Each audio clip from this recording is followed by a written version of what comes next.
Alors, bonjour tout le monde et bienvenue Ouais. à cette célébration. Ah oui, j'ai oublié de vous dire, fermez vos micros, s'il vous plaît. Julie, veux-tu gérer ça? Les micros puis les caméras, peut-être. Alors, bienvenue à ce rendez-vous. À chaque dimanche, c'est toujours bon de prendre un temps puis ouvrir la parole de Dieu. Et on est aujourd'hui, 24 décembre, au quatrième et dernier dimanche de l'Avent. Et dans l'Évangile de Luc, il y a un texte, c'est pas celui qu'on va lire, c'est pas notre texte principal, là, mais je veux juste vous le dire ici, c'est que il y a un ange dans l'Évangile de Luc qui, au moment de la naissance de Jésus, vient vers les bergers et leur dit, je viens vous annoncer une bonne nouvelle. Et il va continuer en disant que cette bonne nouvelle-là ben, va être le sujet d'une grande joie pour tout le peuple.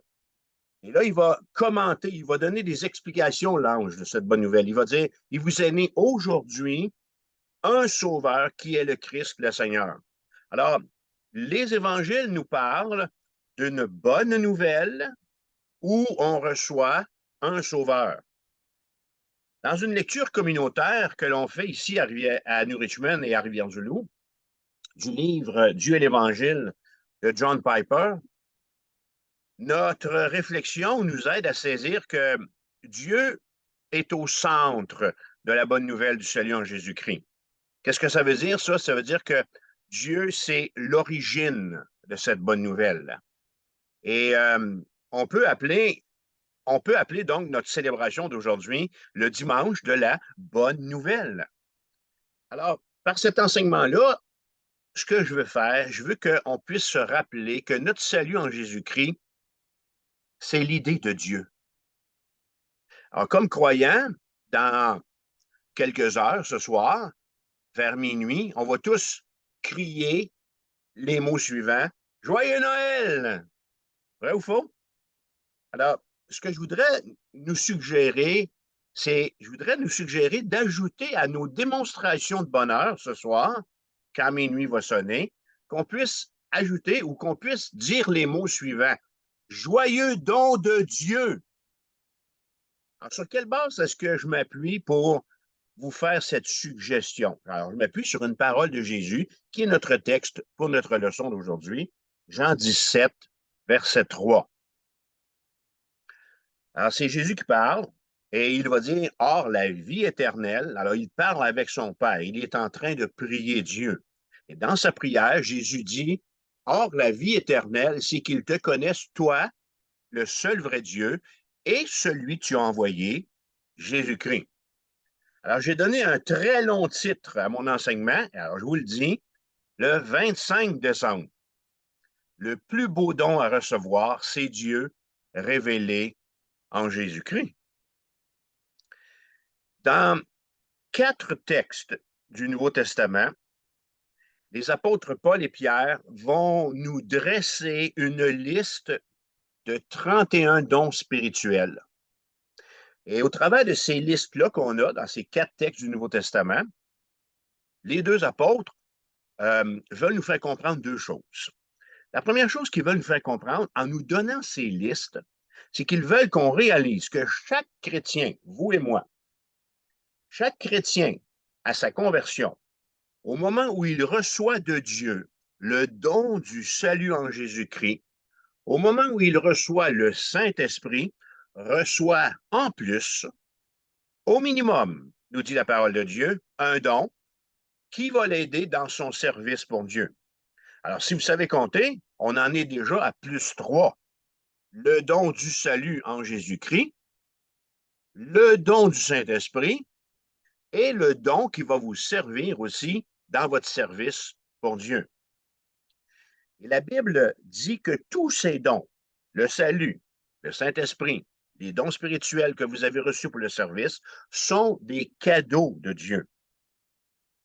Alors, ce que je veux que vous compreniez ici, c'est que parler de dons, c'est pile dans le mille, tenant compte de la période de l'année dans laquelle nous sommes. Les dons qu'on retrouve dans les rangs chrétiens, c'est-à-dire les dons qu'on retrouve dans l'Église, là où vous êtes, dans l'Église locale que vous fréquentez, sont des dons d'ordre spirituel et de service. Et vous allez comprendre beaucoup plus loin Pourquoi je parle ici des dons spirituels? Ce n'est pas un enseignement sur les dons spirituels, mais je veux faire un parallèle entre les cadeaux, les grâces que Dieu nous donne. Alors, Paul et Pierre nous présentent les dons en 4 familles. Alors, il y a les dons de proclamation, il y a les dons de service. Dans les dons de proclamation, vous avez le pasteur, vous avez le docteur, l'évangéliste. Dans les dons de service, vous avez la diaconie, tous les services connexes dans l'Église. Dans les dons spéciaux, on a la prière. Dans les dons de louange, on a l'adoration, on peut avoir le parler en langue, ces choses-là. Alors, je vais nous poser une question ici. C'est, c'est quoi le rapport qui existe entre les dons qui sont déversés sur nous grâce à l'Évangile et le plus grand d'entre eux, c'est-à-dire celui qui revêt la plus grande importance, c'est-à-dire Dieu lui-même. Alors, quelle est la différence entre les dons que Dieu nous donne et Dieu? Dieu nous fait part de tous ces dons-là pour nous révéler par-dessus tout sa gloire à lui. Je pourrais arrêter là, puis ce serait complet, mon enseignement. Jésus vient tout juste de le dire en Jean 17. Il dit, la vie éternelle, c'est qu'ils te connaissent, toi, le seul vrai Dieu. Alors, il faut admettre que des fois, c'est malgré nous, là, OK? Alors, parfois, on s'approche de Dieu beaucoup plus pour les bienfaits que pour ses dons. Alors, ça arrive. Et je voudrais qu'au travers de cet exposé-là, on ait tous saisi que la meilleure raison de s'approcher de Dieu, c'est pas les grâces, c'est pas les bienfaits, mais c'est bien plus la proximité. Dieu lui-même. Je voudrais que vous compreniez par cet enseignement-là aujourd'hui que le plus grand bienfait pour nous, lorsqu'on s'approche de Dieu, c'est pas notre salut, c'est pas les dons spirituels qu'il nous donne, c'est sa personne. Écoutez, 3 auteurs bibliques euh, nous vantent la proximité de Dieu. Et ces auteurs-là ne vantent pas les bienfaits, ne vantent pas les grâces de Dieu, mais les 3 auteurs vantent la personne de Dieu. Asaph va dire dans le psaume 73, verset 28, il va dire, pour moi, m'approcher de Dieu, et là, vous pouvez compléter, c'est quoi? C'est mon bien. L'auteur aux Hébreux va nous dire, au chapitre 10, 22, approchons-nous. Approchons-nous de qui? Ben, approchons-nous de Dieu. Approchons-nous de Dieu avec un cœur sincère, dans la plénitude de la foi. Et finalement, Jacques, le frère cadet de Jésus, va dire, approchez-vous de Dieu. Alors, pourquoi est-ce que la Bible nous invite aussi souvent et de cette façon-là à nous approcher de Dieu? Bien, parce que Dieu est l'Évangile, parce que c'est auprès de lui, parce que c'est auprès de Dieu que se trouve le message de la bonne nouvelle du salut en Jésus-Christ. Alors voici, en premier lieu, comment Dieu nous a tout d'abord démontré son amour. Et vous allez voir que son intention remonte assez loin dans le temps. Alors, je vais dire comme mon père dit, un instant, s'il vous plaît. Avertissement. Vous risquez, dans les minutes qui vont suivre, d'entendre des choses nouvelles, d'entendre des choses agréables qui pourraient faire du bien à vos âmes et vous bénir. Je préfère vous en avertir. Alors, mon premier point, c'est Dieu nous a élus avant la fondation du monde. Je vous invite à tourner votre Bible dans Éphésiens, chapitre 1. Et ce que je veux faire avec ce texte-là, c'est de nous faire remarquer, c'est de vous faire remarquer 6 détails, des choses qui échappent parfois à notre lecture. On lit Éphésiens, on le lit rapidement, on le relit, et ainsi de suite. Et parfois, il y a des détails là que, oups, hey, je ne l'avais pas remarqué. Alors, Éphésiens chapitre 1, et on va regarder que, comme mon premier point, c'est que Dieu nous a élus avant la fondation du monde. Alors, comment est-ce que Dieu nous a démontré son amour? Éphésiens chapitre 1. Alors, on a ici une révélation. C'est une révélation de l'apôtre Paul. Verset 3. Éphésiens 1, verset 3. Béni soit Dieu. Alors, on a un premier détail ici. Important à noter. Alors, le premier détail, c'est que le dispensateur des grâces divines, c'est qui? C'est Dieu. Paul dit, béni soit Dieu. Nous sommes reconnaissants. Notre louange va à Dieu. Voilà. Et là, on a une petite définition, c'est son curriculum vitae, le Père de notre Seigneur Jésus-Christ. Et Paul continue en disant qu'il nous a bénis de toutes sortes de bénédictions spirituelles. Deuxième détail, est-ce qu'il y en a seulement qu'une grâce? Non. Il y en a plusieurs grâces divines. Il nous a bénis de toutes sortes de bénédictions spirituelles dans les lieux célestes en Christ. Oh, troisième détail important à savoir. C'est-à-dire que l'endroit où est notre coffret de sûreté des grâces divines n'est pas temporel. Alors, les grâces divines que Dieu m'a données ne sont pas à Caisse populaire des Jardins. Non, pas l'écrit. En fait, qu'ils sont éternels. Alors, ces grâces sont dans les lieux célestes. Ils sont éternels. Ça nous montre ici que ce sont des grâces qui durent ou qui vont durer. Verset 4. En lui, Dieu nous a élus, ou nous a, selon votre traduction, choisis, avant la fondation du monde. Alors, détail numéro 4. Ah, alors lui, je vais revenir là-dessus un petit peu plus loin.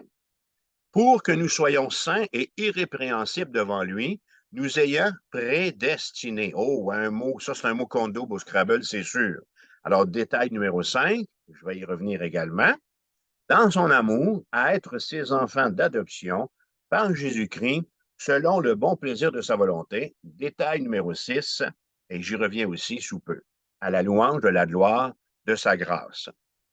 Alors, ce qu'on doit savoir, c'est que, je ne vous apprends rien là, mais que la lettre aux Éphésiens a été adressée à l'Église de Jésus-Christ, donc à l'Église locale qui était dans la ville d'Éphèse. C'est donc dire que les vérités de ce texte-là, ici, étaient bonnes pour les chrétiens de cette Église, mais elles sont aussi bonnes pour nous, croyants du 21e siècle.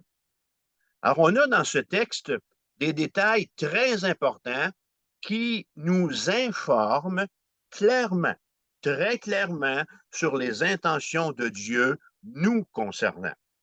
Alors, prenez par exemple, on revient au détail numéro 4. Prenez par exemple, alors je veux m'arrêter sur le 4, le 5 et le 6. Alors, le détail numéro 4, Dieu nous a choisis avant la fondation du monde. Moi, je dois vous avouer une chose, là. Avant que je prenne du temps, cette semaine ou la semaine passée, pour réfléchir sur ce texte-là, j'avais lu ce détail-là sans trop qu'il attire mon attention. Mais là, cette semaine, pendant que je réfléchissais à nouveau sur les intentions de Dieu, ça a popé, ça. Ouais. Eh, j'avais jamais remarqué ça. Détail numéro 4, notre prédestination, verset 5. Notre prédestination, c'est cette décision de Dieu quant au sort de notre destinée éternelle, à nous, chrétiens et nouveaux. Alors, notre prédestination, elle est le premier bienfait de l'Évangile. En simple, la prédestination, ça fait référence au fait que Dieu, avant que nous venions au monde, avant que vous et moi, qui sommes sauvés, qui sommes en Jésus-Christ, venions au monde, Dieu avait décidé d'intervenir dans notre vie puis de nous sauver. C'est extraordinaire. Mais attention, voilà où je veux vous amener. Paul écrit que cette réalité-là, le fait qu'on a été choisi par Dieu, est antérieur à la création du monde. C'est ça que j'ai réalisé cette semaine. Le fait que Dieu m'a choisi, le fait que Dieu nous a choisis, c'est plus vieux, ça vient avant la création du monde. Alors, mes frères et mes sœurs, on est en présence d'une doctrine qui vient de l'éternité passée, en amont. On est en présence d'une doctrine qui vient d'en arrière de nous et qui a de loin précédé la mort de Jésus-Christ en croix en l'an 33, en aval de notre ici. En fait, il faut qu'on réalise ici que cette intention de Dieu, elle est plus vieille, écoutez bien ceci, elle est plus vieille que l'arrivée du temps. Le temps est apparu en Genèse chapitre 1, alors que la Bible dit au commencement, Dieu créa les cieux et la terre. Alors, on est en train de voir ici, Paul nous dit que la prédestination, que l'intention que Dieu avait d'intervenir dans votre vie est antérieure à la création du monde, plus vieux que la fondation du monde. Détail numéro 4. On continue. regardons le détail numéro 5. Comment est-ce que Dieu pouvait nous prédestiner avant la fondation du monde au salut en Jésus-Christ? Ben, c'est parce que pour lui, c'était aussi facile de nous prédestiner, vous et moi, au salut en Jésus-Christ, que le moyen de notre salut. Je vous ai dit que Pierre et Paul sont unanimes sur notre prédestination et sont unanimes aussi sur notre salut. Notre salut a lui aussi été prédestiné de longue date. Pierre va dire dans 1 Pierre 1,18, vous avez été rachetés par le sang précieux de Christ, comme d'un agneau sans défaut et sans tache, prédestiné avant la fondation du monde. Alors, Paul, tantôt, dit qu'on a été prédestiné avant la fondation du monde et notre salut également a été prédestiné avant la fondation du monde. Avant que Dieu, c'est ce que ça veut dire en clair, là, mes bien-aimés, c'est qu'avant que Dieu crée Adam et Ève, il pensait déjà à vous puis moi en ce 24 décembre 2023. Alors, Pierre nous fait comprendre qu'avant la fondation du monde, l'identité de l'agneau sans tache, Jésus-Christ, qui est mort pour nos péchés, était connue. Et Paul va dire en 2 Timothée 1,9, il va ajouter que Dieu a donc pour nous, que Dieu a été en mesure de nous accorder la grâce en Jésus-Christ avant les temps éternels. Alors, voici la chose que j'ai réalisée cette semaine. Okay? Alors, nous sommes prédestinés avant la fondation du monde et Paul est très clair en 2 Timothée 1,9 qu'il est vraiment question de quelque chose qui s'est passé avant les temps éternels. C'est extraordinaire. Et selon Éphésiens 1,5, qu'on a lu tantôt, il nous a prédestinés dans son amour à être ses enfants d'adoption par Jésus-Christ. Alors, je ne sais pas si vous le réalisez pleinement, mais on est ici devant un album de photos, OK, qui est très, très, très vieux. Alors, il n'y a pas des photos de 1904 seulement là-dedans. Il y a des photos qui datent d'avant la fondation du monde. Alors, dans ce scrapbook des intentions de Dieu, on a une vieille photo qui nous fait retourner au-delà de la création du monde, puis qui nous fait voir le plan de Dieu pour notre salut. Alors, ceci, frères et sœurs, nous fait réaliser que Dieu pensait à nous depuis déjà un bon bout de temps. Comment est-ce qu'on doit maintenant se comporter devant ce merveilleux don de la prédestination? C'est le détail numéro 6 au verset 5 et 6 d'Éphésiens 1.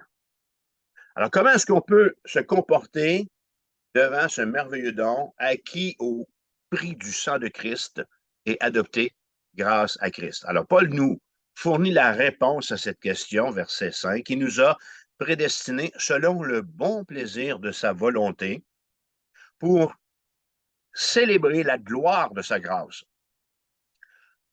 Dieu fait ce qui lui plaît selon, dit l'apôtre Paul, le bon plaisir de sa volonté. Qu'est-ce que ça veut dire pour nous autres un matin, ça? Ça veut dire, mes frères et sœurs, que vous sauvez, nous sauver, me sauver, Dieu l'a fait par pur plaisir. Je vous apprends une réalité, une grande chose ce matin. Dieu est dans le plaisir. Non, Dieu est dans le business du plaisir. L'objectif de Dieu en nous prédestinant au salut, c'était de nous amener à admirer la gloire de sa grâce. Autrement dit, Dieu faisait en sorte que la grâce soit dévoilée comme étant glorieuse pour que nous la voyions, pour que nous la savourions et pour que nous en chantions les louanges. Et Jésus, par une autre parole, va nous aider à visualiser la grâce de la prédestination quand il va dire en Jean 6, 44, « Nul ne peut venir à moi si le Père qui m'a envoyé ne l'attire. » Je ne sais pas si vous avez eu l'occasion déjà de visiter une cour à scrap, ou là où on recycle le métal.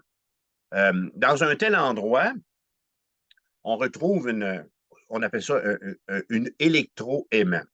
Alors, les ferrailleurs utilisent une électroaimant comme ça pour soulever la ferraille et en faire un premier triage.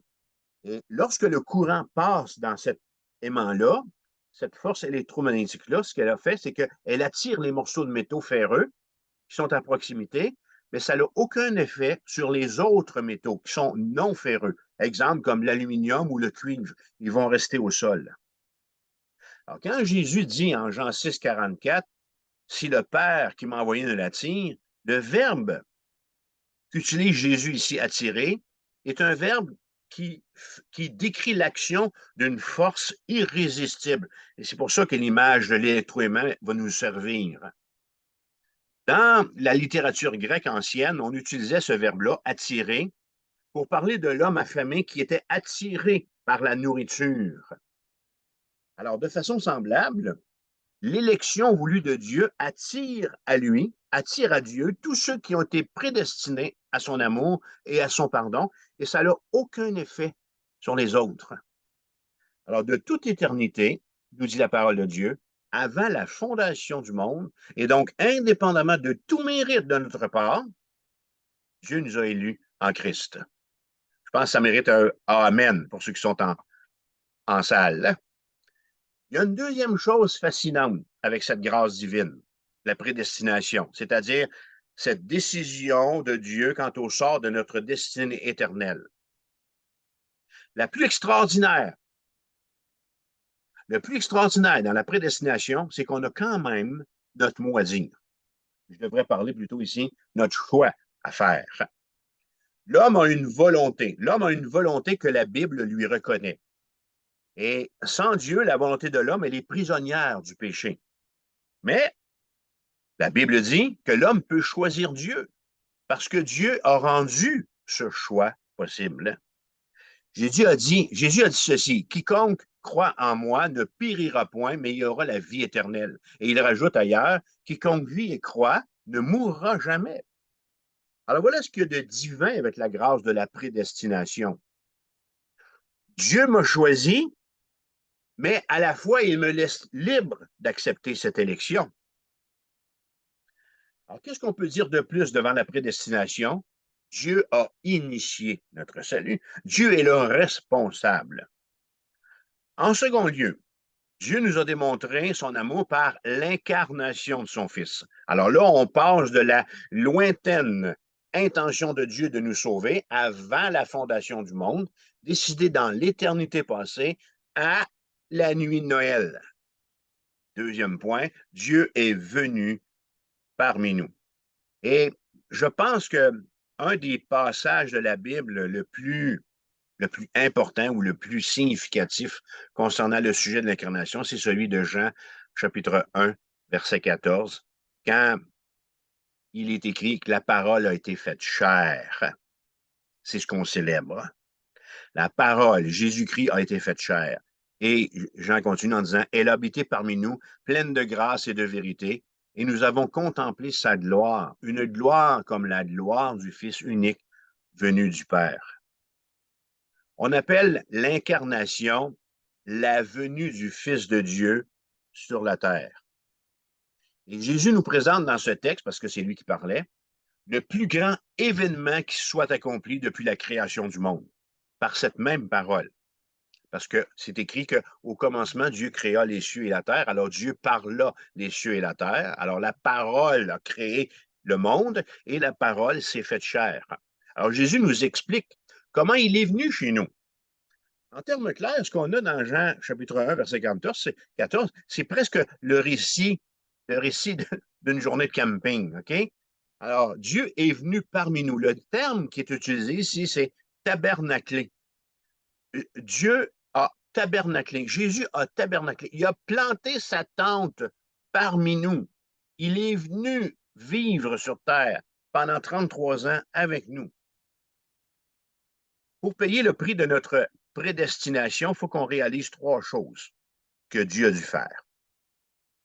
Premièrement, Dieu a dû envoyer son Fils dans le monde en tant qu'être humain. Le bébé de Noël, l'incarnation. La deuxième chose que Dieu a dû faire, c'est que Dieu a fait ce choix d'envoyer le bébé de Noël, son Fils naître comme un être humain, pour que son Fils meure et qu'il subisse la colère divine.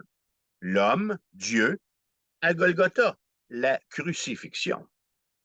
Et la troisième chose, le Fils de Dieu a subi la colère divine afin qu'il puisse satisfaire la justice de son Père à notre place, puisqu'on en était incapable. Alors, il va devenir la solution du ciel, la réconciliation.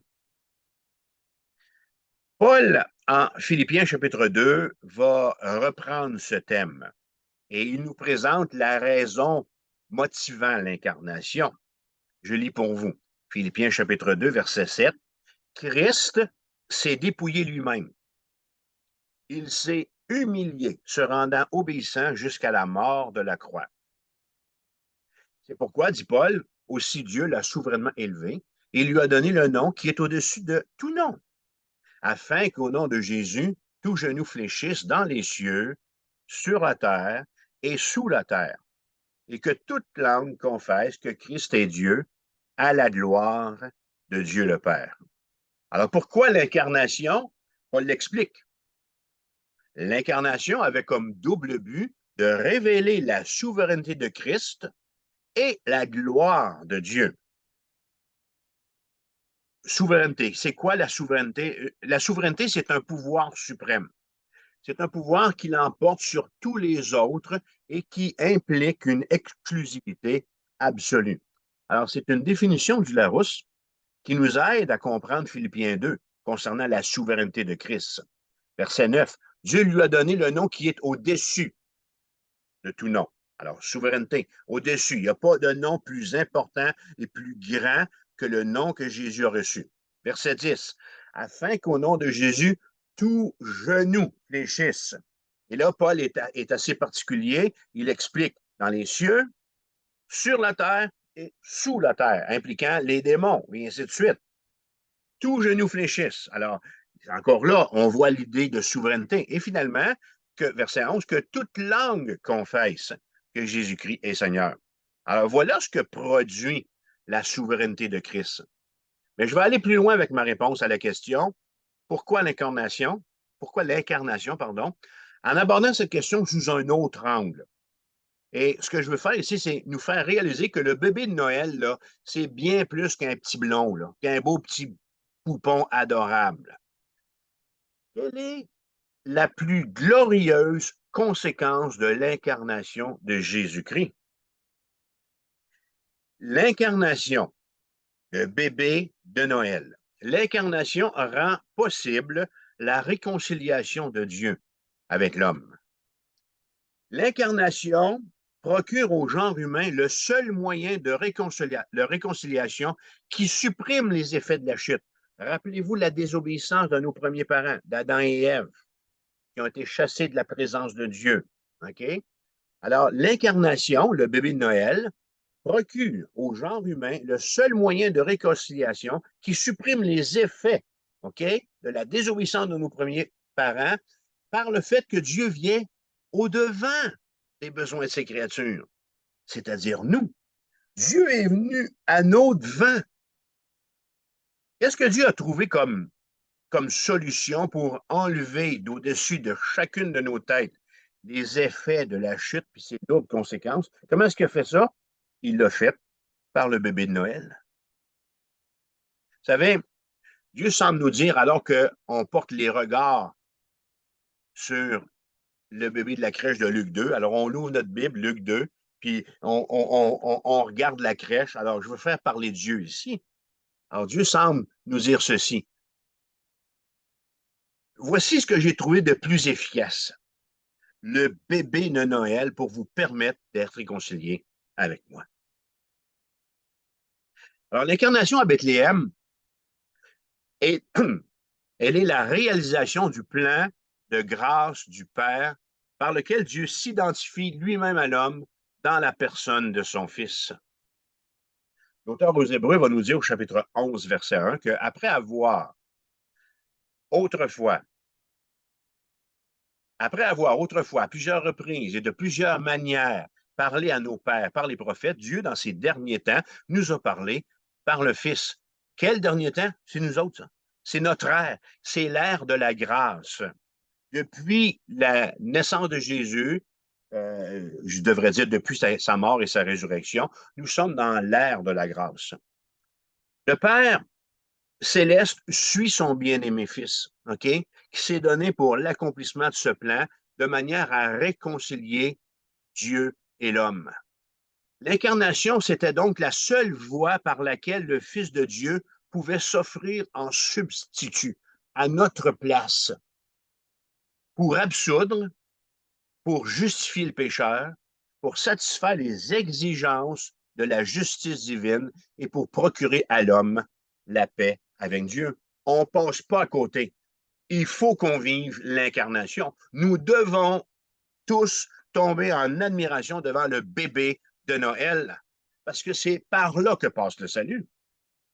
L'incarnation de notre bien-aimé Sauveur, par la voie de la conception miraculeuse dans le sein de Marie, c'est le point d'arrivée des promesses puis des récits de l'Ancien Testament qui, elles aussi, sont le point de départ de toutes les espérances du Nouveau Testament. Alors, est-ce que j'ai réussi à ce stade à vous faire voir la suite logique dans les intentions de Dieu? D'abord, nous avons la grâce de la prédestination de notre Seigneur Jésus-Christ qui vient de la lointaine éternité passée. Ça a-tu l'air assez loin, ce que je fais là, OK? De la lointaine éternité passée. En deuxième lieu, l'ultime sacrifice, l'incarnation du bébé de Bethléem qui va le conduire à Golgotha. Et troisièmement, l'incarnation nous permet de vivre la prochaine grâce avec Dieu, la bénédiction de la réconciliation. La bonne nouvelle de Noël nous réconcilie avec Dieu. C'est mon troisième point. Dieu nous a réconciliés avec lui. Si la Bible parle de notre réconciliation avec Dieu, c'est bien parce qu'il y avait besoin d'une intervention divine. Le besoin qu'on soit sauvé de quelque chose de grave. Jésus a dit ceci sur ce sujet. En Jean 5, 33, je cite, il va parler de Jean le Baptiste, en disant, Jean a rendu témoignage à la vérité, et je dis ceci afin que vous soyez sauvés. Les œuvres que le Père m'a donné d'accomplir témoignent que c'est le Père qui m'envoie. OK. Paul va rajouter un autre texte très significatif, 1 Timothée 2, 3. Dieu veut que tous les hommes soient sauvés et parviennent à la connaissance de la vérité. Donc, voyez-vous, on est en train de construire quelque chose. Prédestination, incarnation et la réconciliation. Dieu veut qu'on parvienne à la connaissance de cette vérité-là, qu'il souhaite être réconcilié avec nous. Dieu veut qu'on arrive à la connaissance qu'il y a une vérité, il y a des conséquences de la chute de nos premiers parents et il y a des bénédictions qui sont rattachées au salut. Et Paul va continuer de dire, car il n'y a qu'un seul médiateur entre Dieu et les hommes, un homme, Christ, Jésus, l'incarnation de Noël, qui s'est donné en rançon pour tous, la réconciliation de Golgotha. Maintenant, quelles sont les glorieuses conséquences de la réconciliation avec Dieu que Jésus-Christ rend possible pour nous? Paul va nous rendre ceci compréhensible lorsqu'il va dire en Romains chapitre 5, verset 10, tournez-le ce texte-là, s'il vous plaît, on va en avoir besoin. Romains 5, verset 10. Alors, quelles sont les glorieuses conséquences de la réconciliation avec Dieu que Jésus rend possible? Romains 5, verset 10. Lorsque nous étions ennemis, alors lorsque nous étions ennemis, pas de vos voisins, pas de votre beau-frère ou votre cousin, lorsque nous étions ennemis de Dieu, qui est l'effet de la chute, OK? Alors, lorsque nous étions ennemis, nous avons, écrit l'apôtre Paul, été quoi? Réconciliés avec Dieu par la mort de son Fils, à plus forte raison, étant réconciliés, serons-nous sauvés par sa vie? Verset 11. Nous nous glorifions en Dieu par notre Seigneur Jésus-Christ, par qui maintenant nous avons obtenu la réconciliation. Je ne sais pas si vous l'avez remarqué, mais il y a pas mal de réconciliés là-dedans, là, OK? Verset 10, il y a un réconcilié, il y a un réconcilié encore là, il y a une réconciliation, verset 11. Alors, voyons la première conséquence bienheureuse de notre réconciliation avec Dieu. D'abord, c'est de nous glorifier en Dieu. La grâce de notre réconciliation avec Dieu n'est pas une simple bénédiction qui sécurise notre vie éternelle. OK? Cette gloire-là, elle a pour objectif qu'on puisse se glorifier en Dieu par notre Seigneur Jésus-Christ. Dieu est au cœur. Dieu est la source de joie de notre réconciliation. Nous sommes heureux parce que nous sommes réconciliés avec Dieu. Nous sommes heureux à cause de Dieu. Il est très important qu'on réalise ce fait. Et M. Piper va écrire dans Dieu et l'Évangile ceci. Bien des gens semblent accueillir la bonne nouvelle sans s'attacher à Dieu. La volonté d'échapper à l'enfer n'atteste pas que nous sommes nés de nouveau. Il s'agit là d'un souhait tout à fait naturel. Il n'a rien de surnaturel. Il n'est pas nécessaire, ajoute l'auteur, d'avoir un cœur renouvelé pour aspirer à se savoir pardonner, pour souhaiter échapper à la colère de Dieu ou hériter du paradis et ainsi être soulagé sur le plan psychologique. Alors, ce que M. Piper tente de démontrer par cette phrase, c'est simple. Alors, imaginons, alors je vous fais un scénario ici. Alors, imaginons que je marche ici devant chez moi. Ceux qui savent où je reste, je demeure à Maria, sur le côté de la mer est juste au bord de la rue ici. Et il y a le trottoir qui longe la mer, et ainsi de suite. Puis je marche là, et puis, mettons que j'interroge 20 personnes qui font une marche de santé, puis je leur pose 3 questions. Première question. Vous allez, vous allez voir, peut-être vous allez décrocher vous-même de mon sondage. Alors, la première question, je leur demande à ces 20 personnes que je rencontre. Est-ce que l'enfer est un lieu qui vous intéresse? Alors, sur les 20 personnes que je vais interroger, combien vous pensez qu'il y en a qui vont dire ben non, ça ne m'intéresse pas? Probablement la totalité. Il y en a quelques-uns qui vont dire que mon sondage ne les intéresse pas, mais mettons qu'il y en a 17 qui me répondent. Les 17 vont dire non, non, non, je ne veux pas aller là, moi, je ne veux pas aller là. Je poursuis avec ces 17 personnes-là, puis je leur demande voudriez-vous savoir que Dieu vous a pardonné vos péchés? Alors, possible que sur les 17, j'en perde 12, qu'il m'en reste juste 5 qui sont encore intéressés par mon sondage. Et là, je conclus mon sondage avec ma troisième question. Est-ce que je peux vous faire savoir comment échapper à la colère de Dieu puis être réconcilié avec lui? Alors là, je ne me risque pas à dire combien des 5 personnes encore participantes vont être restées pour que je leur explique. Mais après ce sondage-là, qu'est-ce que je vais avoir prouvé? Rien du tout.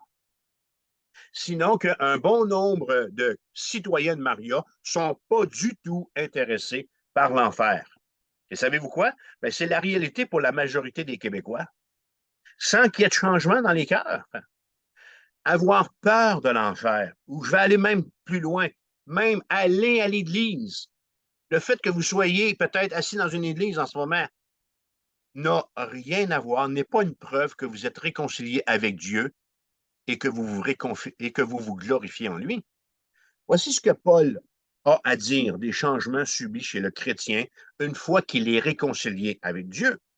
2 Corinthiens chapitre 5, verset 17. Paul dit, si quelqu'un est en Christ, il est une nouvelle créature.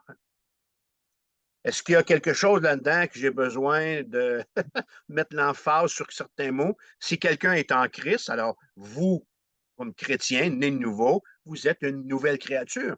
Les choses anciennes sont passées, voici, toutes choses sont devenues nouvelles.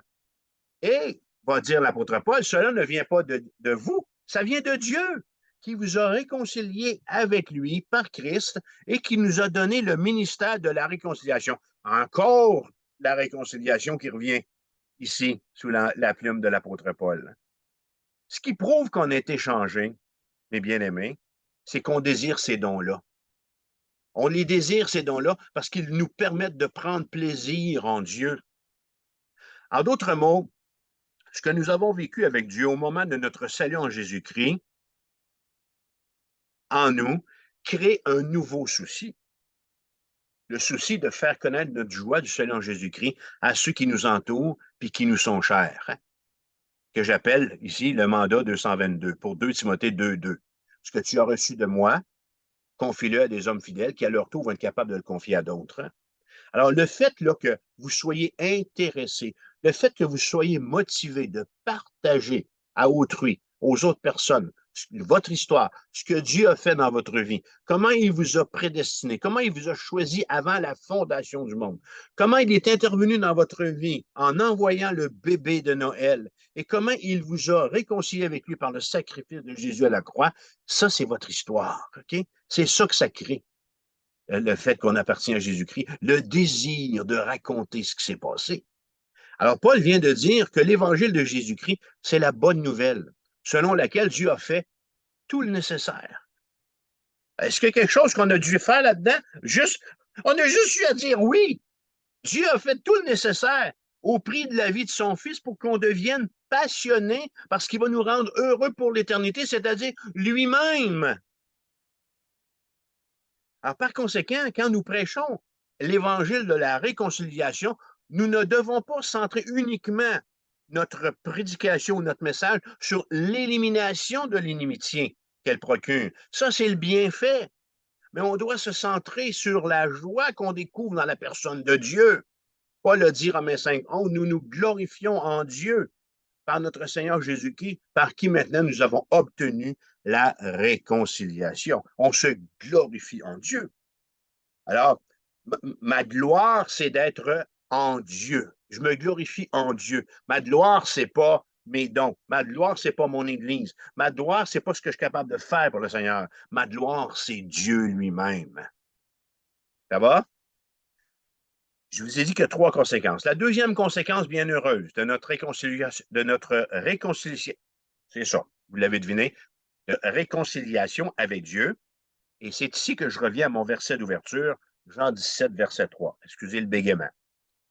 Jésus a dit, ah, la vie éternelle, c'est qu'ils te connaissent. La vie éternelle, c'est qu'ils te connaissent, toi, le seul vrai Dieu, et celui que tu as envoyé, Jésus-Christ. Alors, la deuxième conséquence est une connaissance de Dieu qui n'aura pas de fin. Oh, que la parole devient intéressante. N'êtes-vous pas d'accord? L'avènement de Christ est, bien entendu, à la fois un commencement. L'incarnation et l'avènement de Christ est aussi un accomplissement. On attend son retour. Cet événement, son retour glorieux, va signer le début pour nous de la vie éternelle. Et Jésus est très clair là-dessus. Il est vrai qu'on a déjà reçu le don de la vie éternelle par la foi en Christ. Mais allons plus loin. Jean chapitre 3, verset 36, premier détail, Jésus va dire, celui qui croit au Fils a la vie éternelle. C'est réglé. Jean 10, verset 28, je leur donne la vie éternelle. Deuxième détail, elles ne périront jamais. Et troisième détail, et personne ne les ravira de ma main. C'est scellé. C'est réglé. C'est définitif. Est-ce qu'on a des verbes au futur? Non, on a des verbes au présent. Il est écrit que nous avons la vie éternelle à l'heure actuelle et non pas que nous l'aurons. Il s'agit d'une vérité réelle, précieuse et permanente, à la fois une vérité future, mais qui est nôtre aujourd'hui, le 24 décembre 2023. Une grâce, une bénédiction, une conséquence qui n'aura jamais de fin. Et là, je me suis disputé avec moi-même quand j'ai écrit cette phrase-là parce que j'ai un problème avec les mots que j'ai utilisés ici. Parce que dans cette éternité-là, il n'y en aura plus de temps. Alors que je dise jamais de fin, alors j'ai un problème. Je ne peux pas dire jamais de fin, il n'y a pas de temps. Alors, voyez-vous, je suis coincé je suis limité que je suis temporel. Alors, mon jamais de fin, qui fait référence au temps, ne rend pas justice à l'idée de permanence que je désire vous transmettre. Laissez-moi ajouter ceci. Alors, la prédestination, on a vu que c'est quelque chose de divin. L'incarnation, c'est l'exemple du plus grand sacrifice. Alors qu'ici, la vie éternelle, cette connaissance de Dieu, une connaissance de Dieu qui n'aura pas de fin. Alors, je sais que je suis encore coincé dans le temps, là, OK? Alors, une connaissance de Dieu qui n'aura pas de fin est l'un des dons les plus précieux de l'Évangile. Ma connaissance de Dieu. La vie éternelle, mes bien-aimés, est ancrée dans l'une des promesses les plus familières et les plus aimées de la Bible. Alors que Jésus a dit en Jean 3,16, car Dieu a tant aimé le monde qu'il a donné son Fils unique, afin que quiconque croit en lui ne périsse point, mais qu'il ait la vie éternelle. Alors, cette promesse, elle est donc associée à l'amour de Dieu et au don de son Fils. Mais quel est ce don qui découle de l'Évangile et de l'amour de Dieu? Jésus répond à cette question dans une prière à son Père, mon texte d'ouverture, sur lequel je reviens encore une fois, tant il est significatif.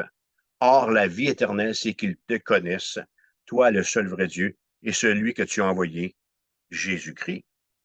Alors, en d'autres termes, ce don de l'Évangile, qui est la vie éternelle, n'est pas une simple prolongation de tous les plaisirs terrestres, mais une extension, un perfectionnement du bonheur de connaître Dieu ainsi que son Fils Jésus-Christ. Jésus a dit, or, la vie éternelle, c'est qu'ils te connaissent, toi, le seul vrai Dieu. Alors, ce qu'il faut qu'on comprenne ici, c'est qu'il faut délaisser tout autre Dieu. Il faut délaisser nos bébelles, il faut délaisser notre religion, il faut délaisser notre code de vie ou notre morale.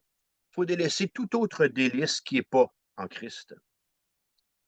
Non parce qu'on doit renoncer à tout ce qui est bon, mais pour recevoir un bien infiniment meilleur, à savoir Dieu lui-même. Alors, la vie éternelle, c'est un immense don de l'Évangile. Et elle en devient le plus grand bien lorsqu'on la définit ainsi, se réjouir pour l'éternité dans le seul vrai Dieu et en son Fils.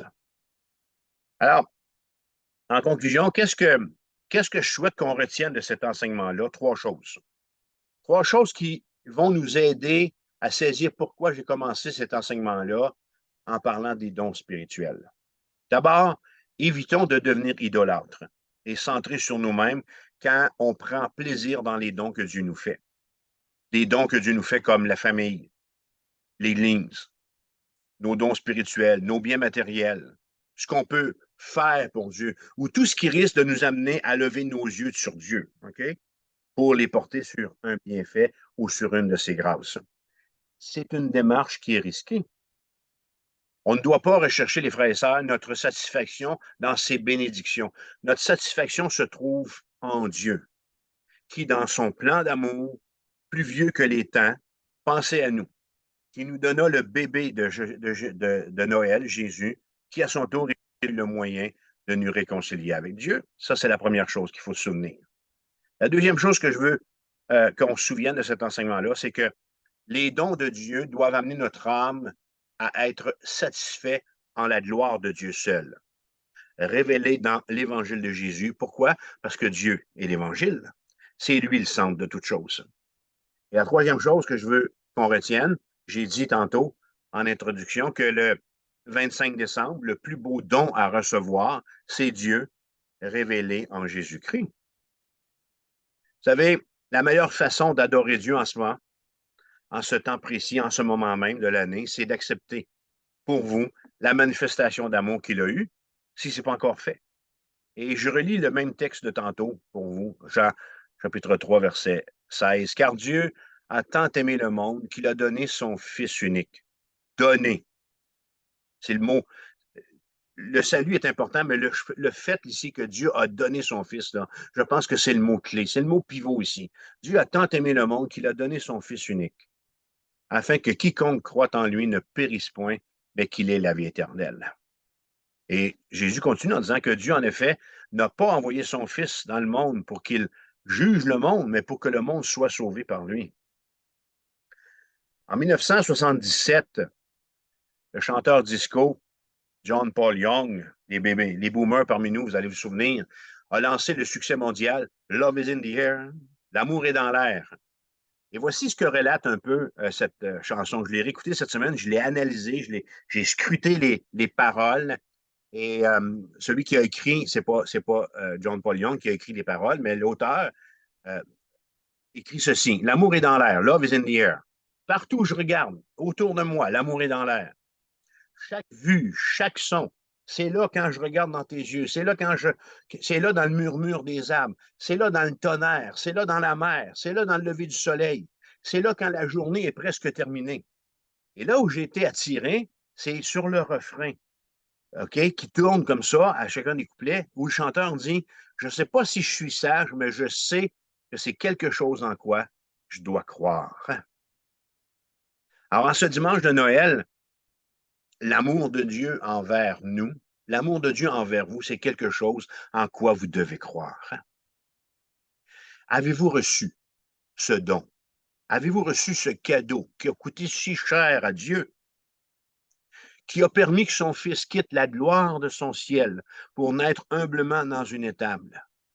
Cet homme menuisier qui a fait vivre sa famille de son métier et qui, le moment venu, a marché pendant 3 ans vers sa destinée et est mort en croix pour le pardon de nos péchés.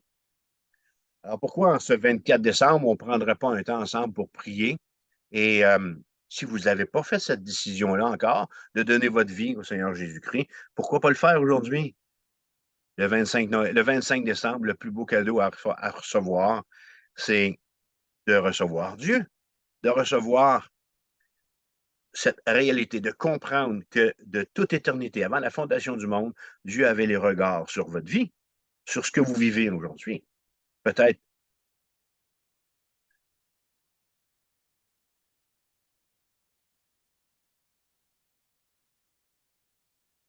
peut-être peut-être que votre couple est en train d'exploser. Peut-être que vous avez peur de mourir.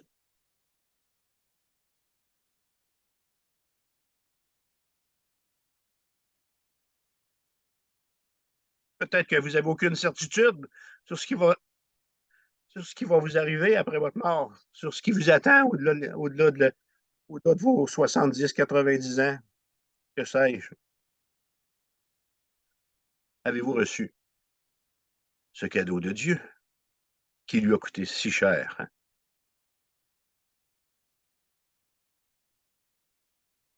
Je prêche comme si c'était la dernière fois que j'allais vous enseigner. Faites-vous-en pas. Euh, mais Dieu a un plan d'amour pour vous. Alors, de toute éternité, avant la fondation du monde, il pensait à vous. L'incarnation, le bébé de Noël, est la solution de Dieu afin que vous puissiez être réconciliés avec lui. Fermez vos yeux là où vous êtes et priez avec moi. Seigneur, par cet enseignement-là, je réalise 3 choses. Je réalise que de toute éternité, tu pensais à moi. Je réalise en second lieu que l'incarnation, que le bébé de Noël, c'était la solution que tu avais pour moi. Et je réalise en troisième lieu que mes fautes, que mon péché me prive de ma communion avec toi, me prive de te connaître, me prive de jouir de ta présence, de jouir de ta gloire. Alors, ces 3 choses me font capituler devant ton amour et te dire pardon. Père, pardon de t'avoir offensé pendant si longtemps. Père, pardon de t'avoir tourné le dos. Je te demande d'intervenir dans ma vie et de me sauver, de me pardonner de mes péchés, de me donner ton Saint-Esprit et de m'aider à vivre cette vie chrétienne à laquelle tu m'appelles. Que la gloire et l'honneur te reviennent. Jésus, je fais cette prière en ton nom personnel. Amen. Alors, je vous dis à tous, joyeux don de Dieu. Soyez bénis. Je vous aime. Alors, je vous laisse aller à la fin de votre programmation, Matane et Sept-Îles, et pour les autres, bonne fin de réjouissance. Dieu vous bénisse. Amen. Merci beaucoup, François.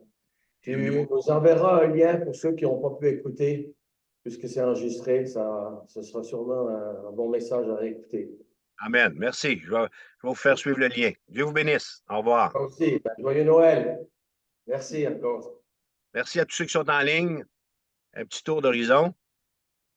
Merci beaucoup, Ah. François. Bienvenue. Bienvenue, Jean Sept-Îles. Bienvenue, les gens de ma famille. François. Bienvenue. Alors, Rivière-du-Loup, Matane, allez à votre conclusion. Au revoir.